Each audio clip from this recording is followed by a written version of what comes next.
পূজা দুই প্রকার। একটি হলো বাহ্য পূজা আর অন্যটি হলো মানস পূজা। বাহ্য পূজা হলো আমরা সাধারণত ফুল, জল সহ অন্যান্য বিভিন্ন উপকরণ দিয়ে যে পূজা করি।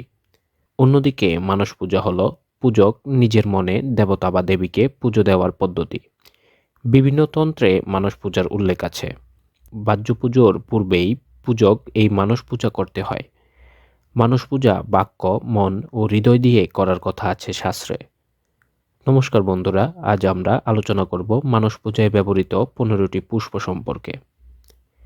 এই সম্পর্কে শ্লোকে বলা হয়েছে, অমায়ম অনহংকারম অরাগম অমদম তথা অমোহকম অদম্ভং চ অদ্বেষ অক্ষভকৌ তথা অমাৎসর্যম লোভং চ দশ পুষ্পম বিদুর্বুদাঃ অহিংসা পরমম পুষ্পম পুষ্পম ইন্দ্রিয় নিগ্রহঃ দয়া পুষ্পম ক্ষমা পুষ্পম জ্ঞান পুষ্পং চ পঞ্চমম ইতি পঞ্চদশরিভাব পুষ্পৈঃ সম্পূজয়েৎ শিবম।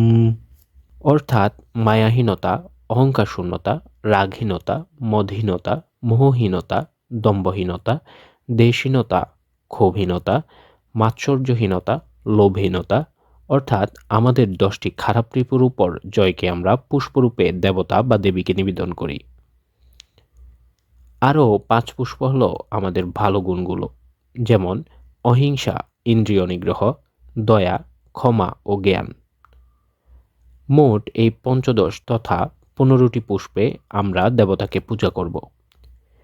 ধন্যবাদ বন্ধুরা। আমাদের কন্টেন্ট যদি আপনার ভালো লাগে, সাবস্ক্রাইব করে আমাদের সাথে থাকুন ও লাইক কমেন্ট করে উৎসাহিত করুন।